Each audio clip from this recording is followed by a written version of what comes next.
Hi viewers, আসসালামু আলাইকুম রহমতুল্লাহ। সকলে নিশ্চয় আল্লাহর রহমতে ভালো আছেন। চলে এলাম আজকের আবহাওয়ার আপডেট নিয়ে। আজ 11 মে, সময় সকাল 10টা 30 মিনিট। এই মুহূর্তে আবহাওয়ার আপডেটে যা দেখা যাচ্ছে রাডারের মাধ্যমে, সেটা হচ্ছে দেখুন যে কী পরিমাণ তাপমাত্রা আজকে বাড়তে পারে।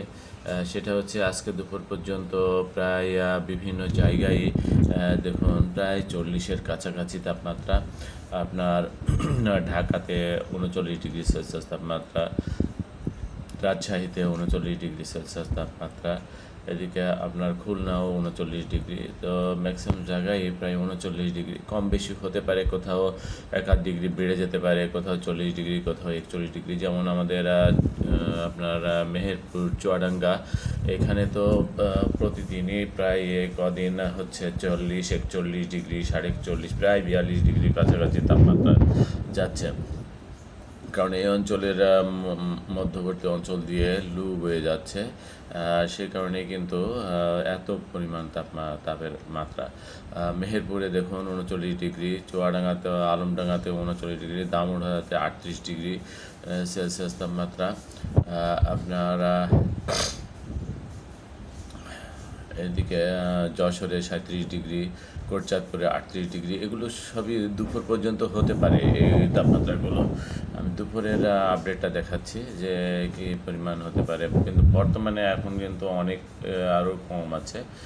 দেখুন এই মুহূর্তে প্রায় মেহেরপুরে হচ্ছে 29 ডিগ্রি, শৈলকুপায় 29 ডিগ্রি, পাবনাতে 29 ডিগ্রি, রাজশাহীতে 29 ডিগ্রি, নাগপুরে 29 ডিগ্রি, নগরপুর সরি, ঢাকাতে 30 ডিগ্রি, ফরিদপুর 29 ডিগ্রি, আপনার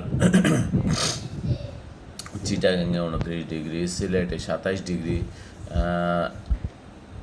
আপনার রাজশাহীতে 29 ডিগ্রি, ঠাকুরগাঁয়ে 35 ডিগ্রি,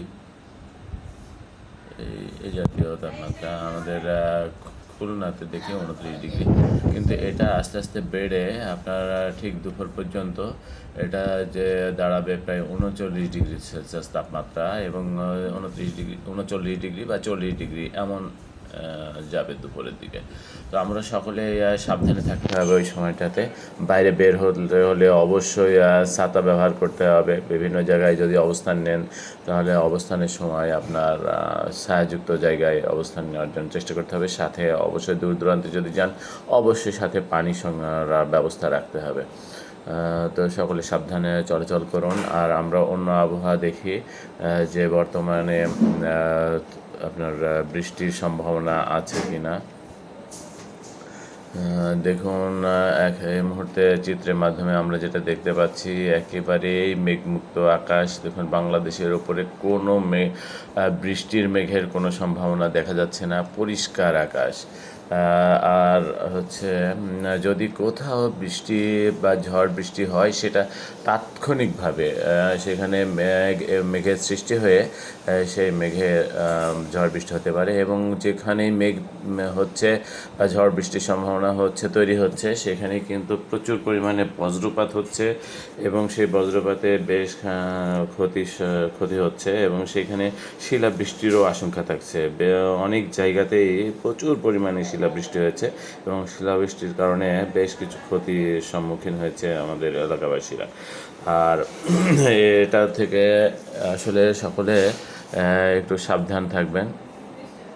এই মুহূর্তে ধান কাটার মৌসুম চলছে। সকলে আবহাওয়া যেহেতু কয়েকদিন ভালো আছে, পরিবেশ মনে হচ্ছে ভালো আছে, তাৎক্ষণিকভাবে মেঘ বৃষ্টি ছাড়া, তাছাড়া পুরো আকাশই পরিষ্কার আছে। সকল কৃষক ভাইদের অনুরোধ জানাচ্ছি, আপনারা আপনাদের ধান ফসলাদি এই সময় কেটে ঘরে তুলে নিন এই সুযোগে। আর তারপরে দেখুন আমাদের এখানে মেঘের প্রভাবটা আমরা একটু দেখি। দেখুন পুরো আকাশই, বাংলাদেশের পুরো আকাশটা আপনি দেখতে পাচ্ছেন যে পুরো আকাশটাই হচ্ছে পরিষ্কার। মেঘের একেবারেই আনাগোনা নেই। শুধুমাত্র এই যে কোটচাঁদপুর, যশোর, এখানে ছিটে ফোটা মেঘ দেখতে পাচ্ছেন আপনি, যে মেঘে বৃষ্টির সম্ভাবনা খুব একটা নেই। আর আমাদের পার্শ্ববর্তী যে রাষ্ট্র কলকাতা, চন্দননগর, এইসব জায়গায় সমস্ত জায়গায় ক্লিয়ার, অর্থাৎ ইন্ডিয়ার বা পশ্চিমবঙ্গ অঞ্চল এবং আমাদের যে পশ্চিমবঙ্গ, দক্ষিণ পশ্চিমবঙ্গ এবং আমাদের পুরো এলাকাটাই বা বাংলাদেশের পুরো এলাকাটাই হচ্ছে পরিষ্কার। এবং সেই সাথে সাথে ইন্ডিয়ার যেসব আমাদের বর্ডার এলাকায় যেসব এলাকা আছে সব জায়গায় পরিষ্কার। দেখুন কলকাতা, মালদা, ভাগলপুর, পূর্ণিয়া, তারপরে শিলিগুড়ি, আলিপুরদুয়ার, দেখুন সবগুলো জায়গায় মোটামুটি ক্লিয়ার। উত্তরা, গোপালপুর, শুধুমাত্র মেঘ আছে শিলিগুড়ি, গুয়াহাটি, শিলচর সব অঞ্চলগুলোতে কিছুটা মেঘ আছে। তো এইসব মেঘে বৃষ্টি হতে পারে ওই সব অঞ্চলে। তাছাড়া আমাদের বাংলাদেশের ওপরটা পুরোটাই প্রায় পরিষ্কার। পুরোটাই পরিষ্কার। সামান্য দু এক জায়গায় ছিটেফোঁটা মেঘ, যাতে বৃষ্টি হওয়ার খুব একটা সম্ভাবনা নেই। আর যদিও কোথাও বৃষ্টি হয় তাৎক্ষণিকভাবে মেঘ সৃষ্টি হয়ে দেখা যাচ্ছে সেখানে বৃষ্টি হতে পারে। আমরা স্যাটেলাইটের মাধ্যমে এ ধরনের চিত্রই দেখতে পাচ্ছি। আর আমরা দেখি বাতাসের প্রভাবটা কেমন। বঙ্গোপসাগরের অবস্থা দেখি। বঙ্গোপসাগরেও কিন্তু পরিষ্কার দেখা যাচ্ছে। সেখানেও যে কোনো রকম ঘূর্ণনের বা মেঘের সৃষ্টি আছে তেমন কোনো কিছুই বোঝা যাচ্ছে না রাডারের মাধ্যমে। দেখুন একেবারে মধ্য বঙ্গোপসাগরে কিছুটা মেঘ দেখা যাচ্ছে, মধ্য বঙ্গোপসাগরে। তাছাড়া আমাদের এখানে খুব একটা মেঘ নেই, যে কারণে আপাতত দু একদিনের মধ্যে বৃষ্টির সম্ভাবনা নেই। তবে দেখি আমাদের 5 দিনের মধ্যে বৃষ্টির সম্ভাবনাটা কেমন সেটা একটু দেখে নিই। আমরা প্রথম 12 ঘন্টায় দেখি যে কী অবস্থা মেঘের পরিমাণ বা বৃষ্টির পরিমাণ। দেখুন প্রথম 12 ঘন্টা, আজকে যে 12 ঘন্টায় মেঘের তেমন কোনো কিছুই দেখা যাচ্ছে না, কোথাও কোনো বৃষ্টি দেখা যাচ্ছে না। তো ওই যে বললাম, যদি কোথাও বৃষ্টি হয় তো তাৎক্ষণিকভাবে মেঘের সৃষ্টি হয়ে বৃষ্টি ও বজ্রবৃষ্টি ঝড় সহ হতে পারে। আর এবং 24 ঘন্টা দেখি, 24 ঘন্টাতেও খুব একটা মেঘ নেই আমাদের বাংলাদেশে ওপরে বা পার্শ্ববর্তী রাষ্ট্র কলকাতার ওপরেও কোনো মেঘ নেই। আপনার এবার আমরা দেখি তৃতীয় দিন, 3 নম্বর দিন, তার মানে আজকে 11 তারিখ, 12, 13, 14 তারিখ, 14, 15 তারিখে কী অবস্থা দেখুন। 14, 15 তারিখে আপনার 3 দিন পরে বাংলাদেশের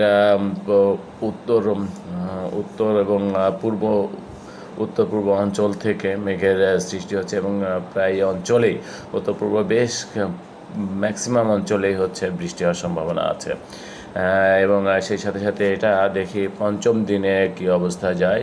চতুর্থ পঞ্চম দিনে পুরো বাংলাদেশ জুড়েই মেঘ এবং বৃষ্টির সম্ভাবনা আছে। তো আমরা সকলেই সাবধান থাকব এবং কৃষক ভাইদের অনুরোধ যে আপনারা 3 দিনের মধ্যেই সকলেই ফসলাদি সব কেটে ঘরে তুলে ফেলবেন এবং আপনারা সকলেই মেঘ হলে, আকাশে মেঘ হলে এবং বজ্রবিদ্যুৎ সহ বৃষ্টি হলে অবশ্যই আপনারা ঘরে থাকার চেষ্টা করবেন এবং বাইরে বের হলেও সাবধানতা অবলম্বন করেই বের হবেন। তো ঠিক আছে, আজকে ভিডিওটা অনেক লম্বা হয়ে গেছে। ধন্যবাদ সকলকে। আসসালামু আলাইকুম ওয়া রাহমাতুল্লাহ। সকলে ভালো থাকেন, সুস্থ থাকেন। ধন্যবাদ সকলকে।